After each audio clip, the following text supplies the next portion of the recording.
स्वागत है आप सभी लोगों का मेरे चैनल कैमरा ट्यूसडे में। आज मैं आप सभी लोगों के सामने ला रहा हूँ रोड वायरलेस गो प्रो। तो आइए इसे समझते हैं। तो ये वायरलेस प्रो जो है 2 के बाद आया है। इसका नंबर 3 क्यों नहीं है हमसे मत पूछिए, इन्होंने डायरेक्ट जंप कर दिया आईफोन जैसे इसे प्रो बना दिया। तो है क्या, एग्जैक्टली यही चीज़ है, इसका एक बड़ा स्टेप अपग्रेड है। डुअल ऑडियो वायरलेस रिकॉर्डर है ये। डुअल ऑडियो ही क्यों, उसे 3 नहीं 1 नहीं डुअल क्यों? बात है कि जितने भी कैमरास होते हैं जनरली सब में स्टीरियो माइक इनपुट रहता है। स्टूडियो से ऊपर जाने का कोई सिस्टम नहीं है, इसीलिए स्टीरियो तक ही आके हम लोग रुक जाते हैं। 2 ही माइक प्ले, जैसे मैं एक ये यूज़ कर रहा हूँ एक ये ऑफ है, तो सेम आपको उसमें मिलेगा। और ये ऑडियो रिकॉर्डर भी है, जैसे कि मेरा अभी यूज़ हो रहा है, तो यहाँ पे ये भी रिकॉर्डिंग बन रही है और वो ट्रांसमिट भी कर रहा है। किसी कारण से मान लीजिए मेरा ट्रांसमिशन फेल हो जाता है, जैसे कि आप ऐसे जगह पे जहाँ पे बहुत ज़्यादा इंटरफियरेंस है, नहीं सिग्नल जा पा रहा है, बहुत दूर आप आ गए हैं, टेंशन नहीं लेना, इसमें रिकॉर्डिंग होते रहेगी। तो आप पोस्ट में सिंक कर सकते हैं, अच्छा क्वालिटी का ऑडियो, दिक्कत नहीं होगा। ये काफ़ी अच्छा फंक्शन आजकल अवेलेबल है। रहा बात की इसमें वायरलेस प्रो में सबसे बड़ा बात है कि ये 32 बिट दे रहे हैं। 32 बिट मतलब यहाँ पे बात ये होता है कि काफ़ी ज़्यादा डायनामिक रेंज देता है। जब तक मतलब आइडियली ये होता है कि आपका माइक्रोफोन क्लिप कर जाएगा, लेकिन ये इसका डिजिटल टू एनालॉग कन्वर्टर नहीं क्लिप करेगा। मतलब कि आपको टेंशन नहीं लेना, आपका माइक जब तक संभाल सकता है ये बोलेगा भैया हम उसे कन्वर्ट कर देंगे। लेवल वेवल का आपको नहीं सोचना पड़ेगा। और ये 48 किलो हर्ट्ज तक जा सकता है। ये मैं क्लियर कर दूँ, मैंने जितना भी कोशिश किया अभी तक इसका मैनुअल नहीं, इसका लॉन्च बड़ा ऊट-पटांग था। मतलब रोड ने सबसे पहले अनाउंस किया, उसके बाद सब सैंपल लोगों के पास पहुँचा, और अभी भी ये हर जगह अवेलेबल नहीं है। मतलब सीधे जाके आप खरीद नहीं सकते हैं। तो बहुत ऊट-पटांग लॉन्च था, और मैनुअल्स भी खोज रहा हूँ, सिर्फ वेबसाइट ही पहुँच रहा है, पीडीएफ नहीं जा रहा है। तो मैं गारंटी नहीं दे सकता, लेकिन मुझे जहाँ तक पता है वो 48 किलो हर्ट्ज तक ही जाता है। और इसमें 32 गीगाबाइट का इंटरनल दिया है, जो कि काफ़ी अच्छी बात है। रहा बात है माइक्रो एसडी कार्ड क्यों नहीं देते, वो इसलिए है कि यहाँ पे एक लॉ लगा हुआ है कि मतलब वो पेटेंट लॉक है, हर कंपनी नहीं कर सकती। तो और रहा बात कि इसमें वायरलेस गो 2 में वो यहाँ पे ये लोग इस दे रहे थे अराउंड 4 GB। 32 GB काफ़ी बड़ा है और काफ़ी अच्छा रिकॉर्डिंग भी आपको दे देगा, टेंशन नहीं लेना है। अब इसमें टाइम कोड आउटपुट दिया गया है, ये एक प्रोफेशनल फंक्शन है। यानी टाइम कोड वैसा है कि आम लोगों की आम ज़रूरतों में इसका कोई मतलब नहीं है, लेकिन जहाँ पे जो लोग प्रोफेशनली काम कर रहे हैं या वेडिंग शूट कर रहे हैं या कॉर्पोरेट शूट कर रहे हैं, वो लोग को सीधा-सीधा चुपचाप से पैसा लो हमको ये दे दो। ये इतना इंपॉर्टेंट चीज़ है। और इसमें टाइम कोड के बारे में आपको ये समझना पड़ेगा, ऑसिलेटर आपके घड़ी का कितना अच्छा है, उसी पे आपकी घड़ी चलती है। अगर ऑसिलेटर ही लुच-पुच है तो काम नहीं होगा। तो ऑसिलेटर ढंग से देने के लिए हम लोग मतलब कई लेयर्स तक आते हैं, एटॉमिक क्लॉक तक आप जा सकते हो, लेकिन सबसे बेसिक होता है खुला ऑसिलेटर, वो फिसलता बहुत रहता है। मतलब ठंडा-गर्म से उसका सेकंड जो है कम बेसी हो जाता है, इसीलिए वो ड्रिफ्ट करते हैं क्लॉक। तो हम लोग यूज़ करते हैं TCXO, यानी कि टेम्परेचर कॉम्पनसेटेड ऑसिलेटर। तो टेम्परेचर कॉम्पनसेटेड में ये रहता है कि उसमें एक थर्मामीटर रहता है और वो एम्बिएंट टेम्परेचर को सेंस करता रहता है, और उसके पास एक मतलब लुकअप टेबल है कि सर मान लो आप 40 डिग्री सेल्सियस में यूज़ कर रहे हो, तो उसका ड्रिफ्ट उसको पता है, उससे वो कॉम्पनसेट कर देता है। तो वही इसीलिए टेम्परेचर कॉम्पनसेट रहता है। तो ड्रिफ्ट जो है बहुत कम होता है, ज़ीरो नहीं होता। ज़ीरो होने के लिए आपको वो जाना पड़ेगा, ओवन क्रिस्टलाइज़ में जाना पड़ेगा, यानी कि वहाँ बैटरी देके एक चेंबर बनाया जाएगा, उस चेंबर को कांस्टेंट टेम्परेचर पे रखा जाएगा। जनरली 50 डिग्री सेल्सियस पे रखा जाता है। तो समझना ज़रूरी है, इसीलिए टाइम कोड बस आप बनाने का बना दो, हर कंप्यूटर में बन जाएगा, हर गोप्रो में बन जाएगा, लेकिन उसकी रिलायबिलिटी तभी रहेगी जब उसका ऑसिलेटर अच्छा है। ऑसिलेटर अच्छा देने के लिए इन्होंने मेहनत किया है। ये यूएसबी में भी आपको वो सिग्नल भेज सकता है टाइम कोड वाला, या ओवर ऑडियो भी भेज सकता है, ऑडियो केबल पे भी भेज सकते हैं। मान लीजिए आपका कैमरा में टाइम कोड इनपुट है, ले लीजिए, और नहीं है टाइम कोड, जैसे मेरा ये कैनन 800D नहीं है, मेजॉरिटी कैमरा में नहीं होता है, जो लोग लो बजट में खरीदते हैं, वहाँ पे आप एज ए टाइम को ऑडियो कोड के तौर पे डाल सकते हैं, तो वो ऑडियो सिग्नल के तौर पे स्टोर हो जाएगा। चार्जिंग किस दे रहे, ये सबसे बड़ा इन्होंने अपग्रेड किया है, क्योंकि पिछले वाले में मतलब जब से DJI आया वायरलेस लेके माइक लेके, वहाँ पे सबको समझ में आया कि ये डिज़ाइन अच्छा है, काम करता है, लेकिन इसको अकेले चार्ज करना बहुत भचांग है, और इसके लिए आपको थर्ड पार्टी मार्केट में केस बनाने लगे थे। तो इन्होंने वो सारा डेटा लिया, सीखा समझा, और इसे एक तो ढंग का केस बना के दे दिया। और ये केस में समझिए डेटा लिंक भी है, यानी कि ये इसका ये फ़ायदा होता है कि अगर आप इसमें सारा चीज़ रखते हैं और मान लीजिए आप चाहते हैं फ़ाइल डायरेक्ट निकाल लें, ठीक है, मान लो आपका फ़ाइल इसमें है, आपको चाहिए 32 बिट, क्योंकि ये ट्रांसमिट 32 बिट आपका कैमरा में नहीं जाने वाला है। तो रिकॉर्डिंग से आप चाहते हो कि मैं 32 बिट सीधा निकालूँ, आप इसको चार्जिंग में लगाइए, चार्जर में केबल लगाइए, आपका सारा काम खत्म, एक ही वायर से सारा काम होगा, टेंशन नहीं लेना है। बहुत स्मार्ट चीज़ है, अच्छा यूज़ है। और सब में USB-C है, ये बहुत अच्छी बात है। खैर अब तो कॉमन हो गया है, तो हर चीज़ में USB-C है। इनबिल्ट माइक्रोफोन भी दे रहे हैं, जैसे कि आप इसमें ये डेड कैट माइक्रोफोन में लगा हुआ है। अरे खुल ना, इनबिल्ट माइक्रोफोन भी दे दिया है, जैसे ये है एग्जैक्टली वही वाला सिस्टम है, और 3.5 mm का जैक भी दिया है, लेकिन इस बार इसे प्रोफेशनल कर दिया। आप देख सकते हैं कि इसमें थ्रेड दिया हुआ है, ये ज़रूरी होता है। आप कभी भी किसी प्रोफेशनल में काम कर रहे हैं, ऊप्स माइक निकल गया, ये नहीं कह सकते, मिसाइल मार दिया जाएगा आपके ऊपर। तो जितने भी प्रोफेशनल होते हैं, जैसे सेनहाइजर सिस्टम में बहुत पॉपुलर है, तो वो सब में हमेशा लॉकिंग कॉलर इस्तेमाल होता है, और वो भी जनरली मेटल का रहता है। यहाँ तो पता नहीं मेटल लग नहीं रहा है, बट कुछ होना चाहिए कि ऐसे ऊप्स तार निकल गया, वो सब नहीं चलेगा। तो इसीलिए लॉकिंग कॉलर एक प्रोफेशनल फंक्शन दे रहा है इनको। तो आपका 3.5 mm जैक आप नॉर्मल भी लगा सकते हो, लॉकिंग भी लगा सकते हो, ज़्यादा सिक्योरिटी के लिए इनबिल्ट है, जिनको मेरे तरह यूज़ करना है। और पीसी के साथ आप इस्तेमाल कर सकते हैं, एंड्रॉयड के साथ इस्तेमाल कर सकते हैं, iOS के साथ इस्तेमाल कर सकते हैं, कैमरा के तौर पे इस्तेमाल कर सकते हैं, या तो खुला रिकॉर्डर के, बस ये चालू किया, रिकॉर्ड किए, काम खत्म। तो काफ़ी अच्छा ऑप्शन में है। और सबसे बड़ा जंप जो लिया गया है वो 32 बिट है और टाइम कोड है। तो आइए और गहराई से ये दोनों को समझते हैं। तो ऑडियो का क्या है? तो ऑडियो में यहीं पे समझिए मुझे सबसे ज़्यादा हौच-पौच लग रहा है। मैंने रिव्यू के ऊपर रिव्यू, इनका पीडीएफ के ऊपर पीडीएफ, इनका जितना भी वेबसाइट है सबको छान मारा, कहीं क्लियर डेटा ये नहीं दे रहे हैं कि एक्चुअली ये 32 बिट फ्लोट दे कैसे रहे हैं। क्योंकि 32 बिट फ्लोट आप एक्चुअली किसी भी एम्पलीफायर से निकाल सकते हैं। आप खरीदिए जो analogue to digital converter, majority में 32 बिट लीनियर होता है। आप उस 32 बिट लीनियर को कन्वर्ट कर सकते हो 32 बिट फ्लोट में, कोई बड़ी बात नहीं है। आपको ऑलमोस्ट वही सेटिंग रहेगा। आप थोड़ा सा सिग्नल हॉट रखो, वो आराम से पहुंच जाएगा कि भैया जीरो कर रहा है, आप क्लिप को रोल डाउन करो। लेकिन उसका सही तरीका होता है करने का कि एक्चुअली वो डायनेमिक रेंज दे। वहाँ पर आपको डुअल एडीसी या मल्टी एडीसी जाना होगा। एडीसी क्या होता है? यही है मेन। जैसे आपका और ये साउंड जो है इसमें इन्फिनिट रेंज होता है। साउंड जाता है माइक्रोफोन कैप्सूल में। कैप्सूल का एक फिजिकल लिमिट है, लेकिन वो बहुत बड़ा है कि कितना कम साउंड में वो वाइब्रेट करेगा, कितना लाउड साउंड में वो सैचुरेट करेगा, वो बहुत बड़ा रेंज होता है। तो ठीक है, उससे डेटा निकला, तो फिर उसे हम लोग प्री एम्प्स में भेजते हैं। प्री एम्प्स का काम होता है उस सिग्नल को एम्पलीफाई कर। अब रहा बात, यहीं पर आप गेन सेट करते हो। जो भी आप सुनते हो ना कि मैं गेन सेट कर रहा हूँ, कहाँ सेट हो रहा है? वो प्री एम्प स्टेज पे हो रहा है। सिग्नल एनालॉग है और एनालॉग लेवल पे आप गेन कर रहे हैं। प्रॉब्लम यह है कि अगर आप गेन बढ़ाते हैं कि भैया धीमे से बोल रहा है, हमें गेन बढ़ाता हूँ, ऑडियो सिग्नल बूस्ट हो जाएगा, अच्छा से एनालॉग टू डिजिटल कन्वर्ट कर देगा, बल्ले बल्ले। बात है कि आपने सेंसिटिविटी बढ़ा दी। अब वो बंदा जो धीरे धीरे बोल रहा था, थोड़ा सा भी छींका या थोड़ा सा भी जोर से बोलना शुरू किया, क्लिप कर जाओगे, यानी कि वो एडीसी का रेंज से ऊपर चला जाएगा, सिग्नल नहीं कैप्चर कर पाएंगे। तो इसको सॉल्व करने के लिए 32 बिट को उतारा गया। तो 32 बिट कैसे उतारे? वो तो डिजिटल फाइल है, उसमें क्या होगा?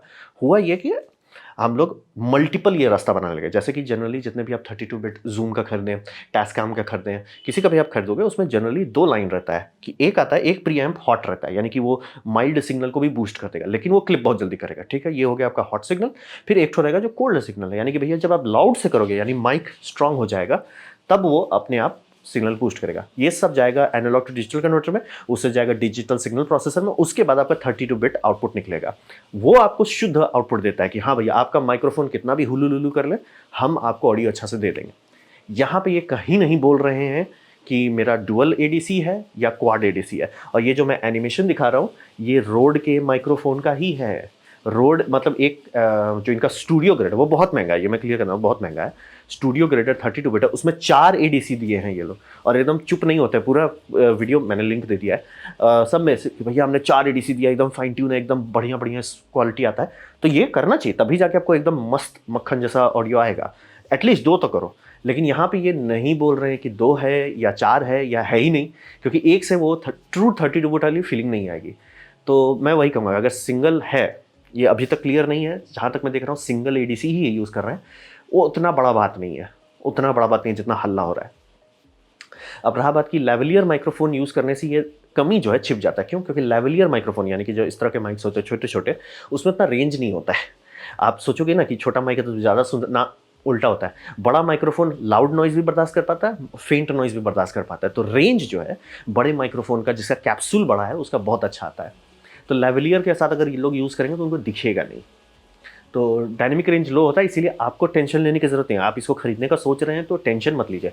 लेकिन अगर आप सोच रहे हो कि मैं इसके साथ कोई मान लीजिए बड़ा सा कंडेंसर माइक है जिसका अपना पावर सप्लाई है, मैं उसको लगा के करूँगा, तब आपको दिक्कत होगा। तब आपको लगेगा भैया ये तो 32 बिट बोल के चूना लगा दिया। अगर इन्होंने सिंगल एडीसी यूज़ किया है, जो कि वो क्लियर कट नहीं बता रहे हैं, और मुझे लग रहा है कि सिंगल एडीसी है, नहीं तो चुप होते नहीं। हर कंपनी हल्ला करते रहती है कि भैया हमारा डुअल एडीसी कन्वर्शन है, और बोलो ना क्वाड वही बनाए हैं, तो भैया हम तो 4 यूज़ कर रहे हैं। तो देखिए ये का है, लेकिन आपको थोड़ा रियलिस्टिक रहना पड़ेगा कि डायनेमिक रेंज मत एक्सपेक्ट कीजिए कि वो आएगा, कि मतलब बहुत सारे आते प्रोफेशनल ऑडियो इंटरफेस जो 32 बिट के होते हैं, वैसा क्वालिटी ये नहीं देगा। डायनेमिक रेंज की मतलब कितना साउंड को कम को भी आप उठा सकते हैं, कितना ज़्यादा को भी कैप्चर कर सकते हैं, वो उतना नहीं रहेगा। क्या आम लोगों की आम ज़रूरतों में दिक्कत होगा? कतई नहीं, कोई टेंशन नहीं लेना है। खासतौर पे अगर आप लेवलियर के साथ कर रहे हैं तो सोचना ही नहीं है। ऑनबोर्ड माइक्रोफोन जो दिया गया है एग्जैक्टली लास्ट जनरेशन जैसा है, किसी को भी सिग्नेचर में अंतर नहीं आ रहा, हो सकता है सप्लायर भी सेम हो, तो वहाँ कोई अंतर नहीं है। थैंकफुली किसी ने बुद्धि दिया, इसमें रिकॉर्डिंग होती है, तो आप बोलेंगे बहुत अच्छी बात है, एकदम अच्छी बात है। मैं इसमें USB-C केबल लगा सकता हूँ, बहुत अच्छी बात है। इससे मैं फाइल निकाल सकता हूँ। नहीं जी, नहीं निकाल सकते। ये रोड वायरलेस गो 2 से मैं फाइल नहीं निकाल सकता। वो निकालने के लिए मुझे रोड सेंट्रल ऐप इंस्टॉल करना पड़ेगा। वो ऐप इंस्टॉल करके मुझे सेलेक्ट करना पड़ेगा, मुझे ये फाइल निकाल के दे दो। क्यों? मुझे नहीं पता कौन इतना मूर्ख था जिसने ये बनाया। थैंकफुली DJI जब लॉन्च किया था तो उन्होंने ये प्रॉब्लम सॉल्व कर दिया था कि सर हम ऑडियो रिकॉर्ड कर रहे हैं, उसमें हमको दिमाग लगाने की ज़रूरत नहीं है, आपको एक एक्स्ट्रा ऐप रखने की ज़रूरत नहीं है। आराम से बस आप कनेक्ट कीजिए एज ए पेन ड्राइव और फाइल निकाल लीजिए। थैंकफुली इस बार इन्होंने डायरेक्ट वेव दे दिया, यानी कि अब आपका फाइल जितना रिकॉर्ड हो रहा है वो एज ए वेव फाइल है, सीधे निकाल लीजिए, खुश रहिए। थैंकफुली मतलब क्यों इसमें नहीं है मुझे नहीं पता। और रहा बात, चूंकि मेमोरी इसका 32 गीगाबाइट तक है, तो ये 42 आवर्स तक का मैक्सिमम बिटरेट पर रिकॉर्डिंग दे सकता है, जो कि इसमें आपका अराउंड 6 आवर्स तक जाता है, इसमें 42 तक जाता है। तो ये एक अच्छा बात है, यानी काफ़ी लंबा आप रिकॉर्डिंग कर सकते हैं, शूट कर सकते हैं। और आपको कभी हुआ कि उप्स फाइल डिलीट हो गया, करप्ट हो गया, कुछ भी हुआ, तो अगर इसे आप डिलीट नहीं कर रहे हैं तो निकाल सकते हैं। और डिलीट आप इस पर कर भी नहीं पाएंगे, डायरेक्ट आप कॉपी ज़रूर कर सकते हैं, डिलीट नहीं कर सकते। डिलीट करने के लिए आपको फिर से ऐप खोलना पड़ेगा। और ऑडियो विया USB भी अवेलेबल है। और 3.5 mm को अगर मान लीजिए आप चाह रहे हो कि भैया मुझे 32 बिट फाइल का ही पूरा काम करना है, 24 बिट जो है मैं कैमरा में डाल के करूँगा क्या? ठीक है, काफ़ी लोग का हो सकता है भैया मैं डालूंगा क्या, अगर 32 बिट में मैं काम कर रहा हूँ, मुझे पोस्ट प्रोसेसिंग करनी ही है ऑडियो, तो क्या फ़ायदा है? तो उस केसेस में आप इसको जो यानी कि रिसीवर जो मैं कैमरा के ऊपर लगा हुआ है उसमें हेडफोन लगा के आप एज ए मॉनिटरिंग कर सकते हैं। थोड़ा बहुत उसके लिए कुछ तिगड़म चाहिए, थोड़ा सा तिगड़म चाहिए, क्योंकि बहुत लोग तो ये रोड वायरलेस को 2 के साथ ही ऐसा कर लेते थे। बात है कि इसमें एम्पलीफायर थोड़ा स्ट्रॉन्ग दिया गया है कि एम्पलीफाई ज़्यादा कर सके, यानी कि पावरफुल हेडफोन्स को ड्राइव कर सके। तो ये ऑप्शन है कि अगर आप चाहते हो कि भैया मैं फाइल निकाल के ही करूँगा, जैसे ये वेव फाइल्स निकाल के मैं सिंक करूँगा, तो ये बेमतलब हो जाता है, लेकिन आप उसको as a monitoring device use कर सकते हैं। और 24 बिट का अगर आपको आउटपुट चाहिए, जैसे मान लीजिए बहुत सारे सॉफ्टवेयर, एक्चुअली हर कॉमन सॉफ्टवेयर तो सपोर्ट करता है, लेकिन मान लीजिए कोई आपका सॉफ्टवेयर या आपके पास पुराना लाइसेंस है जिसमें 32 बिट नहीं सपोर्ट होता, इसका अगर ऐप इंस्टॉल करते हैं यानी कि रोड सेंट्रल, वो 24 बिट पे ऑटो लेवल करके आउटपुट दे देगा। यानी 32 बिट अगर क्लिप भी कर रहा है वो खुद ब खुद उस लेवल को घटा देगा, ताकि आपका जो 24 बिट निकल रहा है वो चकाचक रहे, आपको टेंशन नहीं लेना होगा। ये अनफॉर्चुनेटली रियल टाइम नहीं होता, यानी कि ट्रांसमिशन जो हो रहा है उसमें ऐसा नहीं कि मैं ऑटो एडजस्ट करता रहूँ, तब तो बम बम हो जाता है, लेकिन वैसा नहीं है। तो ये हुआ ऑडियो साइड में, तो अच्छा है। लेकिन बस मैं कहूँगा कि 32 बिट वाला पे थोड़ा ज़्यादा ना उड़ जाएं। जब तक आप लेवलियर के साथ यूज़ कर रहे हैं खुश रहिएगा, लेकिन आपका कि यार मैं इसे कंडेंसर जोड़ दूँ, जो काफ़ी लोग बूम में लोग आजकल करने लगे, उसके लिए उतना उतना अच्छा भी नहीं है। फिर बात करते हैं टाइम कोड। तो टाइम कोड जो है मैंने डिटेल वीडियो बना दिया, प्लीज़ उसको देख लीजिए, थोड़ा कॉम्प्लेक्स चीज़ है। तो टाइम कोड समझिए वो प्रो लेवल फंक्शनैलिटी है। उसका काम क्या है? उसका काम है कि मल्टीपल सोर्सेज को सिंक करना। क्या सिंक करते हैं वो आप पे, जैसे कि कुछ कुछ जगह पे हो सकता है कि भैया मेरे को 10-15 कैमरा चाहिए, आप उसको सिंक कर सकते हैं। जैसे कि आप बिग बॉस देखें या कोई भी रन एंड गन शो देखें जहाँ पे खूब सारे कैमरा हैं, स्टेडियम्स देखें, फुटबॉल देखें, क्रिकेट देखें, वो सब में देखिएगा तो बहुत सारे कैमरा रहते हैं, उसको सिंक करना रहता है ताकि सबका फाइल सही से चलता रहे। तो वो होता है। प्लस ऑडियो के मामले में कई सारे माइक्रोफोन हो सकते हैं, तो वो सबको भी सिंक करना। तो मल्टीपल चीज़ को जोड़ने के लिए, सही से स्ट्रीम बनाने के लिए लोग टाइम कोड इस्तेमाल करते हैं। ये एक मेटा डेटा लेयर है जो आपको बताता है कि घड़ी में कितना बजा है। तो ये जनरली सारा स्टैंडर्ड FPS करता है, यानी कि ये समझना जरूरी है, ये टाइम कोड चिल्ला रहा है ना, तो अगर आपका कैमरा का FPS मैच नहीं करेगा तो बेमतलब हो जाएगा। तो इसीलिए आपको इसके ऐप में या मोबाइल के ऐप में ये सेटअप करना पड़ेगा कि भैया आपका कितना FPS पे शूट कर रहा है। जैसे 23.98 FPS पे शूट कर रहे हैं, 24 FPS पे शूट कर रहे हैं, 25 FPS पे शूट कर रहे हैं, 29.97 ड्रॉप फ्रेम पे शूट कर रहे हैं, या 29.97 नॉन ड्रॉप फ्रेम पे शूट कर रहे हैं, या 30 FPS पे कर रहे हैं। अब बोलेंगे सर 30 पे रुक क्यों गया, 30 के आगे क्यों नहीं जाता है? बात है 30 के आगे आप जा नहीं सकते। ये लोग जो सिस्टम यूज़ कर रहे हैं जिसको हम लोग कहते हैं SMPTE time code, SMPTE time code जो है, लीनियर टाइम कोड, मतलब ये गवर्निंग बॉडी है, जैसे कि आपकी गवर्नमेंट बॉडी होती है ना, ISI हो जाए या एनर्जी कमीशन हो जाए, जो गवर्निंग बॉडी होता है ब्रॉडकास्ट इंडस्ट्री में, ये गवर्निंग बॉडी ने ये स्टैंडर्ड्स बनाए हैं। अब प्रॉब्लम है कि ये 30 से ऊपर नहीं जाता, तो बात है कि अगर आपको 60 में करना है तो क्या करोगे, आप 30 पे लॉक कर दोगे। आप मान लो 48 पे शूट करना चाहते हो तो 24 पे लॉक कर दोगे, मतलब आप डबल्स पे कर सकते हो। तो फ्रेम में जो मेटा डेटा जाएगा वो ऐसा होगा, frame number 1, frame number 1, frame number 2, frame number 2, frame number 3, frame number 3, ऐसे ऐसे करके कैमरा करने लगेगा। आपका काम तब भी करेगा, लेकिन जब ये समझना जरूरी है कि ऊट पटांग मत कर दीजिए कि इसको 24 रखे और आपका कैमरा 60 है, कोई मतलब नहीं है। आइडियली मैच कराइए, नहीं मैच हो रहा तो डबल्स पे चलिए। तो ये हो गया आपका, ये सपोर्ट कर रहे हैं सारा चीज़। 2x चाहिए अगर आपको 60 FPS पे जाना है। ये जैम सिंक कर सकता है, यानी कि अगर आप मान लीजिए 2-3 कैमरा यूज़ कर रहे हैं, ट्रांसमीटर तो एक ही है, एक ही से आप जोड़ोगे उसको, तो आप ऐसा कर सकते हो कि उसके ट्रांसमीटर से डालिए एक कैमरा में, सिंक कर दीजिए कि भैया ये हमारा घड़ी है। वो घड़ी का डेटा ले लेगा, उसको अपने इंटरनल क्लॉक में, जैसे मेरा ये कैमरा चल रहा है, हर इक्विपमेंट में इंटरनल क्लॉक होता है, वो क्लॉक में वो डेटा ले लेगा, ओवरराइड कर देगा इंटरनल क्लॉक को और उससे काउंट करना शुरू कर देगा। आप हटा दीजिए, फिर अपना स्टैंडर्ड में लगा दीजिए। इसे हम लोग कहते हैं जैम सिंकिंग। ये कर सकता है दूसरे डिवाइसेस के साथ, यानी कि आपका बहुत सारा सेट चीज़ है जहाँ पे आपको लगाना है, ये कर सकता है।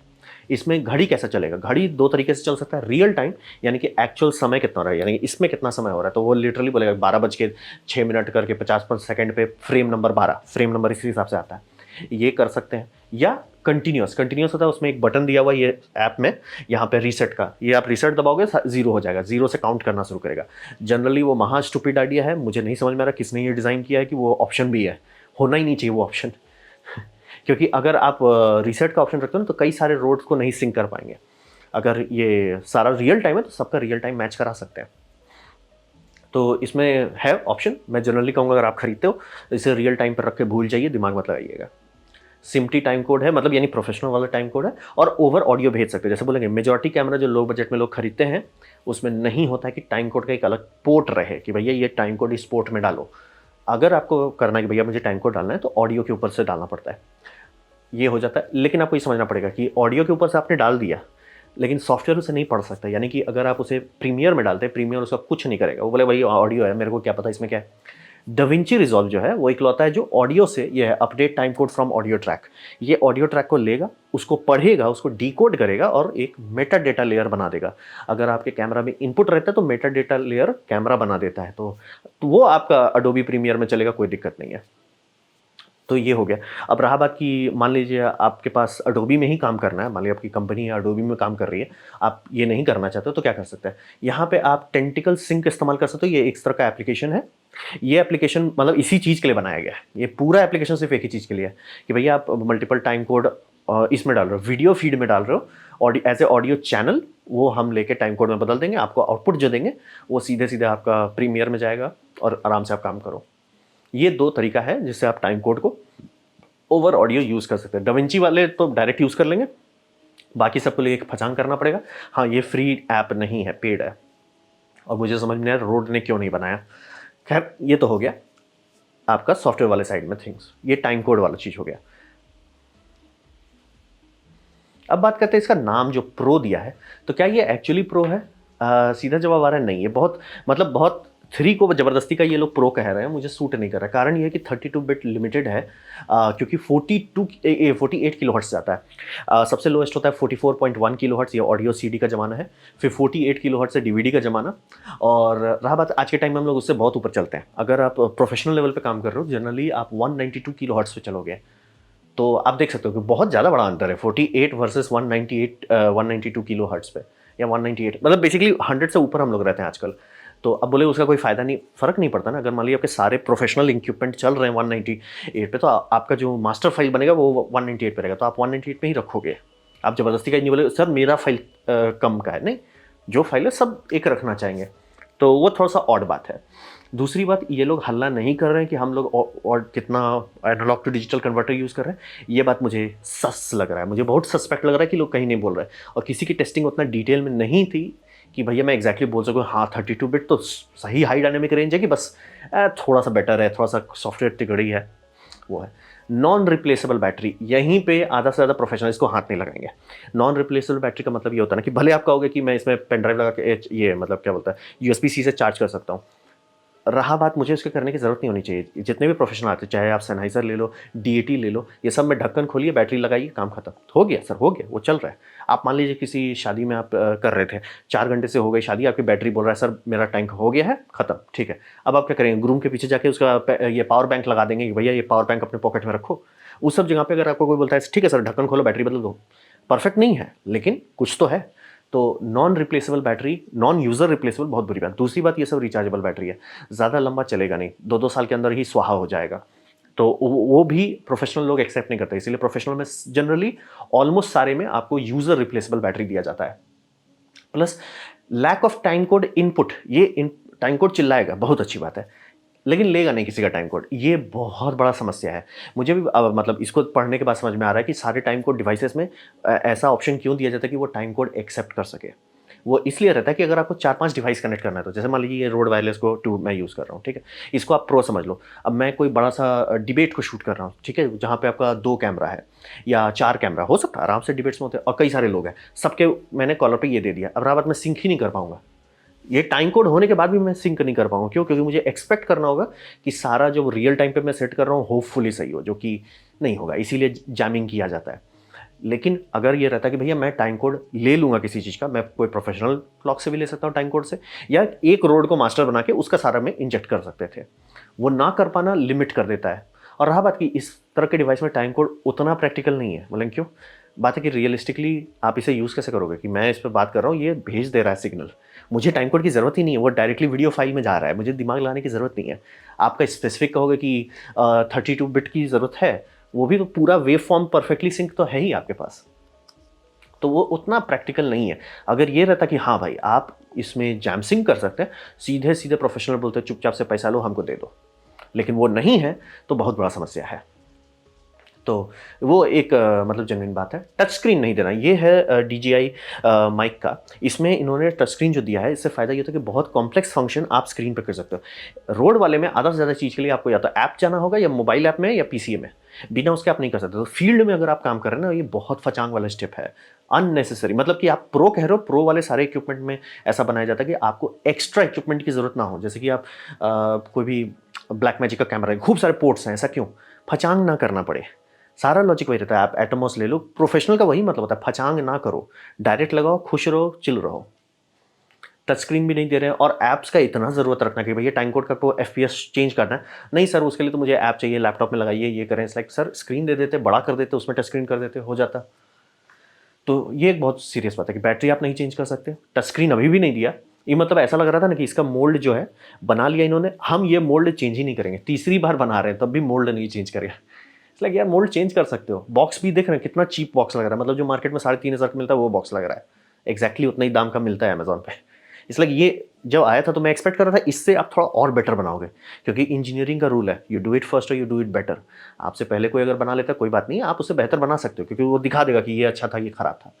तो उतना इम्प्रेसिव नहीं लग रहा है। टाइम कोड का वो जो इनपुट ना लेना, वो सबसे बड़ा मिस्टेक है, जो कि मतलब प्रोफेशनल साधा लोग तो वही बोल रहे हैं भैया ये यूजफुल नहीं है, क्योंकि आप टाइम कोड एक्सेप्ट नहीं कर रहे हो। आप टाइम कोड एक्सेप्ट करते आराम से हो जाता, भैया मैं 10 लोगों का इंटरव्यू करूं, 4 लोग का तो लोग करते हैं, रेगुलरली करते हैं 4 लोगों का। मल्टीपल कैमरा शूट करें, वहाँ पे भी आपने लिमिट लॉक कर दिया। तो वही जेनुइनली एक बड़ा सिस्टम है। और बॉडी डिज़ाइन में कोई चेंज नहीं है, मतलब बॉडी जो है एग्जैक्टली बोल रहा नहीं, एग्जैक्टली ये मुझे लग रहा है कि मोल्ड का कॉस्ट था, सर हमने मोल्ड बना दिया, अब हम यही मोल्ड मिल्क करेंगे। हाँ थोड़ा सा चेंज किया, मतलब एक LED एक्स्ट्रा है हर चीज़ में। तो वही देखिए, तो प्रोफेशनल टूल के तौर पे इसे आप नहीं देख सकते, ये अभी भी एमेटर लेवल पे ही। एमेटर मतलब समझ लीजिए जो एकदम चीपेस्ट से थोड़ा सा ऊपर जाता है, लेकिन प्रोफेशनल नहीं छू पाता है। प्रोफेशनल में कोई है, DAT लॉन्च करने वाला है कुछ दिन के अंदर, वो जब आएगा तो हम उसके बारे में डिटेल में बात करेंगे।